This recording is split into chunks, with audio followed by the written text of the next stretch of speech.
Then listen very carefully to me. It is not God.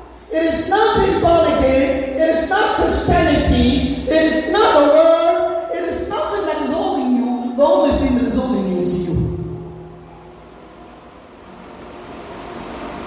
You have to sit down and understand. You have to go investigate. You have to go find out. You have to understand, what is that thing in my life that is limiting?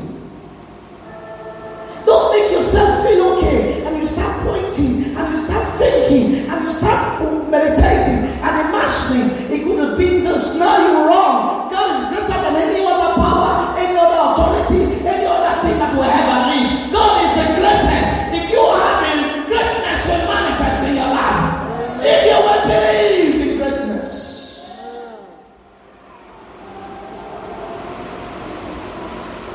Hallelujah. Is somebody hearing me this morning, this afternoon and this evening, all put together? I'm taking a preaching from morning, afternoon and evening together this evening. Amen. Hallelujah. Glory to God. For we to understand the glory of the Lord is available. It's right there at your side. It's right here. You need to start changing your mindset. And whenever you say about the power of God, the word of God, the glory of God, you start looking at your neighbor, you start looking at the person in your front and in your back. The Lord is talking about you. No name, as far as I'm concerned, is written in some of all the blessings and promises and covenant of the Lord.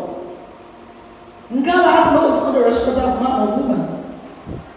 Hallelujah. Amen. Hallelujah. Amen. I know the Lord can bless who He chooses to bless. But we know very well that Esau, that he even hates, become wealth. He was rich. Glory to God. Hallelujah. Please, glory to God. Amen. Shout hallelujah, somebody. Hallelujah.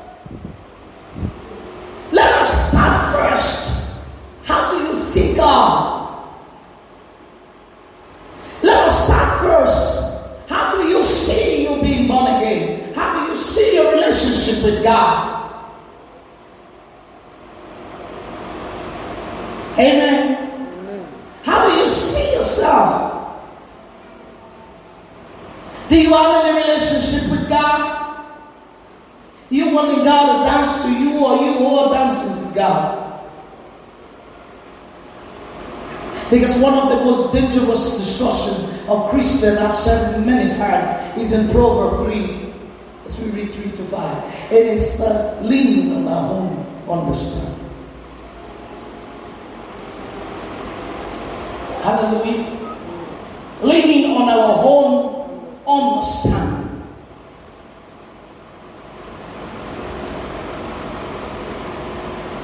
I stopped at the second point. Pray for the glory. Pray for the glory. And I gave you the first Bible verse. I'm giving you the second one as we go to Exodus 33, verse 18.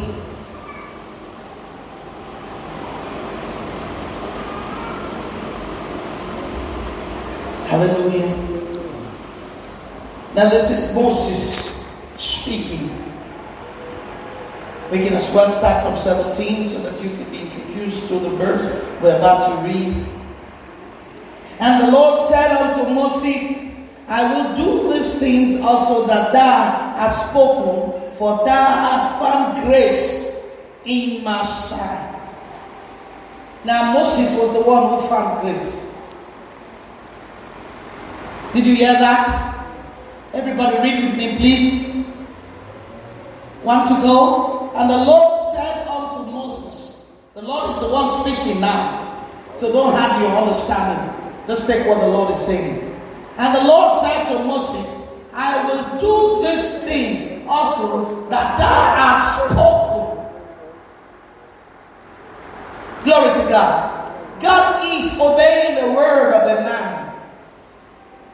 God is about to do what a man is saying.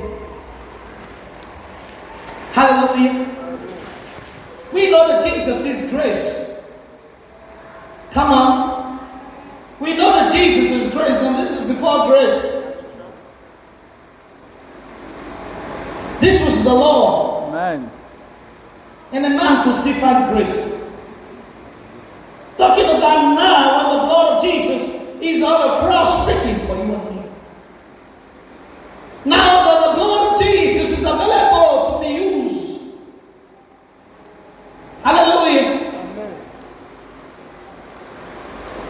I will do this also that thou hast spoken, for thou hast found, for thou hast found, for thou hast found. Tell the person beside you, said, I will find grace. I will find grace. No, come on, say it again. I will find grace. Now say it again. I will find grace. Now say it because you believe. I will find You grace. have a few things to do to come on to find grace inside of God. How are you going to find grace? How are you going to find grace? Hallelujah. How are you going to find grace? Are you the type that the Bible is talking about in Romans 10:1? That Paul has to pray for them to be saved? Because they go around establishing their own righteousness, being ignorant of gospel. How are you going to find grace when there's no love in your heart for another? You cannot please God without love. How are you going to find grace when everything you want God to do for you, you're not ready to do for another? How are you going to find grace? The cup of water you have in your hands, you don't want to share it with another, but you want God to give you a gallon of water. Tell me you're going to find grace. How are you going to find grace?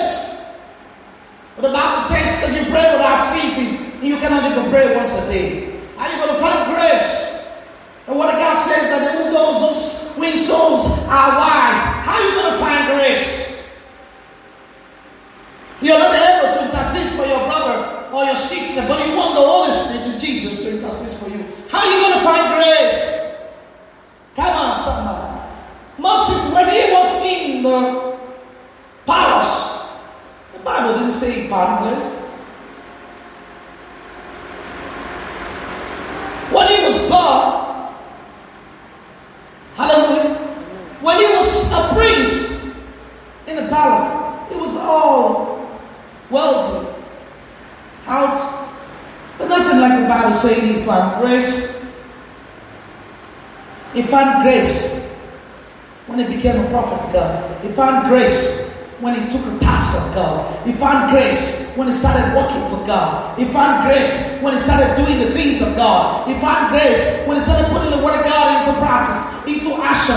He found grace when he started obeying God. He found grace when he did what he asked to do for God out of love. He found grace. So finding grace in the sight of God is a work of action. Hallelujah. Somebody say, you don't find grace just by sleeping. Your heart, your love for God, for your brothers and sisters has a lot to do with your connection and relationship with God. Yeah, no, it's not by our work that we should boast of. Praise the Lord. Hallelujah. I'm going to tell you a story that I got from, we had a visiting minister, the Council of England, visiting that meeting that I had on Tuesday, and he gave a story. He said they were in a conference many years ago, about 20 years ago or more, and in that conference there was a guest speaker who was a professor, doctor in many areas, in all the degrees, praise the Lord. And he was giving a sermon, and was giving us, that is, in the seminar, he was teaching. And after the whole teaching, he now said, do anybody have a question? And one of a young billionaire was among the means of the meeting. Praise the Lord.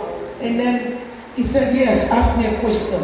He said, sir, with due respect, what you have just taught me here is wrong.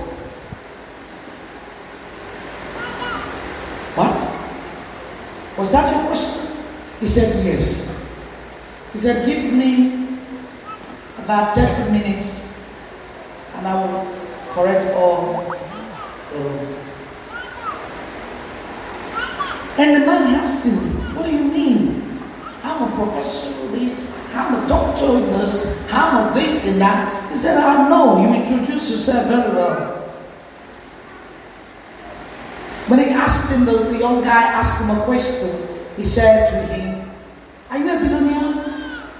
The man looked at him and said, no. He said, okay, your professors, were they billionaire? He said, no. Okay, your doctors and lecturers, were they billionaire? He said, no. Every person who has ever taught you, are they billionaire? He said, no. He said, then sit down, let me teach you how to be billionaire. Come on, I think it's good to clap.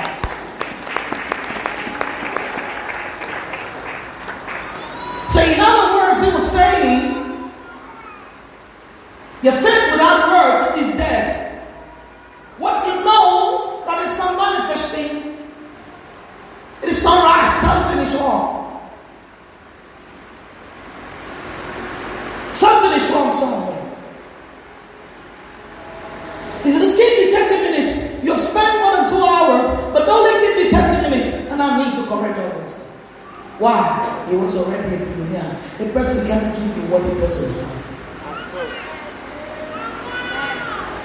And if you will patient, if you will get down from the professor, if you will get down from the doctor, if you will get down for the I know, if you get down for I know all the answers, but all the answers that is not right are not working, and you will listen to a person who has shown or proved that listen, there is a way out, then you're wise.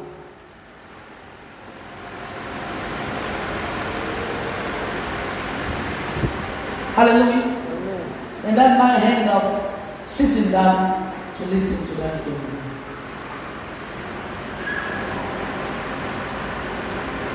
And to the glory of the Lord, years after, the professor is also a millionaire.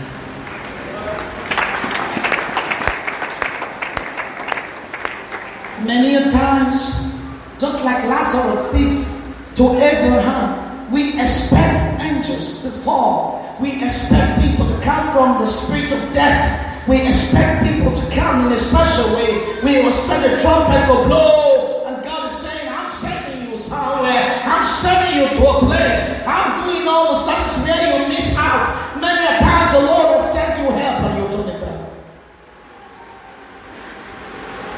Because we lean on our understanding. And we go back to complaining to God. There are many, many people who have missed their destiny helpers. There are many people who has fall into the seat or part of Lot's wife. Hallelujah. When the Lord sent the 2 angels to save Lot's wife, it wasn't because of her righteousness. It wasn't because she deserved it. It wasn't because she was worthy of it. Hallelujah.